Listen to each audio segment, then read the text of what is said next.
আসসালামু আলাইকুম আঙ্কেল। ওয়ালাইকুম আসসালাম। কে বাবা তুমি? তোমাকে তো ঠিক চিনলাম না। মনে পড়ে আজ থেকে 15 বছর আগের কথা।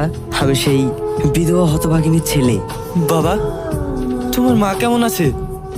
কতদিন দেখিনি তোমাদের। হ্যাঁ, মা ভালো আছে।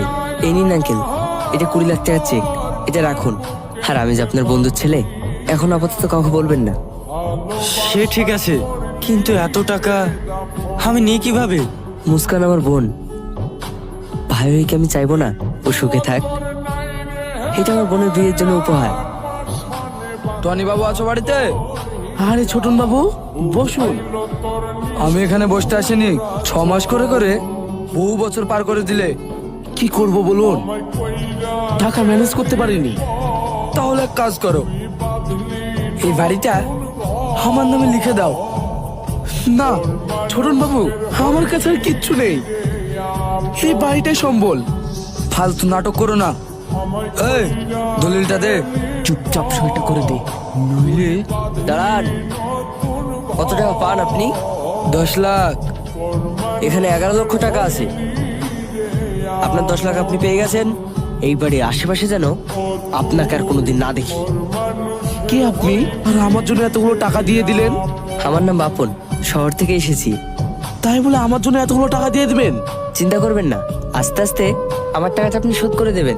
বিনিময়ে আমি এই গ্রামে যতদিন আছি এই বাড়িতেই থাকবো। আচ্ছা ঠিক আছে। ইনি আমার মিসেস। এ কি, ওনার এই অবস্থা? হ্যাঁ, কয়েক বছর আগে পড়ে গিয়ে প্যারালাইজ হয়ে যায়। চিকিৎসা করার জন্য জমি জায়গা সব বিক্রি করেছি, তবু সুস্থ হয়নি। বাবা তোমরা বসো, আমি তোমাদের জন্য নাস্তা পানির ব্যবস্থা করি। আচ্ছা ঠিক আছে। কেমন আছো দাদি? আমাকে চিনতে পারছো? আমি সেলিম, তোমার সেই ছোট্ট আদরের নাতি। দাদি, তোমার মনে পড়ে আমার সেই ছোটবেলার কথা? আমি কখনো তোমার আদর পাইনি। সুরাইয়া, সুরাইয়া, কি হয়েছে? এত চিৎকার করছো কেন? ইন্স্যুরেন্সের সব কাগজ জমা করে আসলাম, 1 মাসের মধ্যে টাকা ঢুকে পড়বে। কত টাকা পাওয়া যাবে বললো? মা, আমাকে 3 লাখ দিও, তোমার জামাই বিজনেসে লাগাবে। হ্যাঁ, তুই ছাড়া আমাদের কি আছে বল? আব্বু বলছিলাম বাবুর স্কুলে টাকার জন্য বারবার বলছে। তো আমাদের শোনাচ্ছিস কেন? তুই দেগা না? আপনারা তো সবই জানেন, সেলিমের আব্বু যা ইনকাম করতো সব আপনাদের দিয়ে দিত, নিজের বলে কিছুই রাখেনি। শোনো, ওকে আর স্কুলে পড়াতে হবে না, কারণ আমি আর টাকা দিতে পারবো না। তোমাকে কতবার বললাম নিজের জন্য কিছু টাকা রাখো, তুমি তো আমার কোনো কথাই শোনোনি। সামান্য টাকার জন্য আমাকে কত কথাই না শুনতে হচ্ছে।